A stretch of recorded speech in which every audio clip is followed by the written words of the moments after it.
Возводим их исключительно для проведения ремонтных работ по тем линиям или на тех линиях замена опор, либо, скажем, там замена значит, провода на СИП или какие там другие значит, ремонтные работы в тех местах, куда летом или весной или осенью подъехать невозможно. А можно подъехать только в период полного промерзания грунтов, и, соответственно, специальная техника может туда проехать. Это основная причина плановых отключений, особенно в сельской местности. Это Усть-Мая, Тата, Чурапча, Хандыга, то есть там, где линии у нас проходят в болотистых местах, значит, в лесном массиве, в горной местности и так дальше. Так?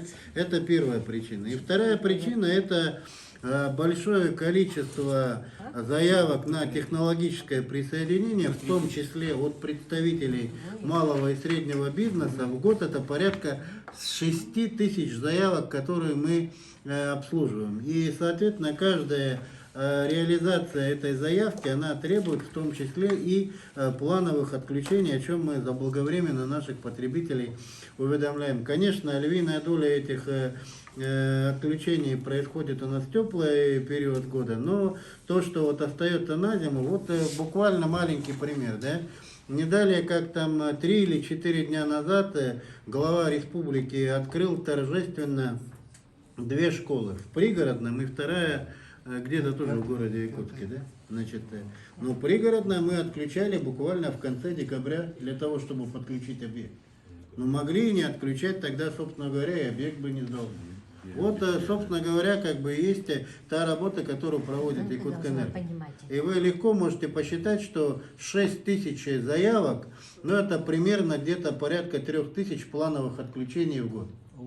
Вот, собственно говоря, то, что мы делаем. Поэтому понятно, что сегодня достаточно большое количество социальных сетей, слава богу, да, и слава богу, наши потребители, в целом население и региона, и страны в целом получает объективную информацию, ну, скажем так, из первых рук. Ну, это хорошо, с одной стороны, но создавать ажиотаж вокруг этого, ну, наверное, не есть очень правильно. Вот, собственно говоря, то, что я хотел как бы отметить. А то, что касается резервных линий электропередач, то у нас львиная доля потребителей, так называемая третья категория потребителей, которым в соответствии с законодательством мы не обязаны подводить резервные линии электропередач.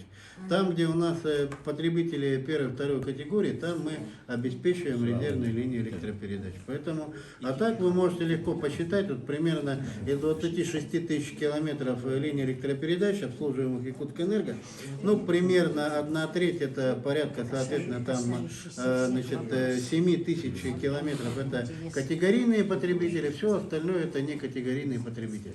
И, соответственно, для того, чтобы создать резерв, надо построить, ну, порядка 17 тысяч километров сетей. Ну, в действующих тарифах сделать это точно невозможно. И кто будет финансировать подобного рода стройки, тоже это абсолютно маловероятно. Поэтому, соответственно, значит, мы исходим из той ситуации, в которой находимся, но при этом мы самостоятельно принимаем решения, и в текущем году мы эти решения примем. Мы приобретаем передвижные, значит, дизельные станции, и длительных отключений не только в зимний, но и в летний период мы их подключаем. И вот не далее, как в декабре, вернее, вот в январе такая ситуация у нас была в Горном Улусе, мы, соответственно, через 2 часа подключили эту резервную деску и обеспечили подачу электроэнергии всем нашим потребителям. Поэтому эту работу Якутскэнерго проводит в плановом порядке. Так, ясно, спасибо. У меня все-таки небольшой вопрос, уточнение. А в Приморье ничего не запускают, почему-то у них нет этих планов, идей насчет включения.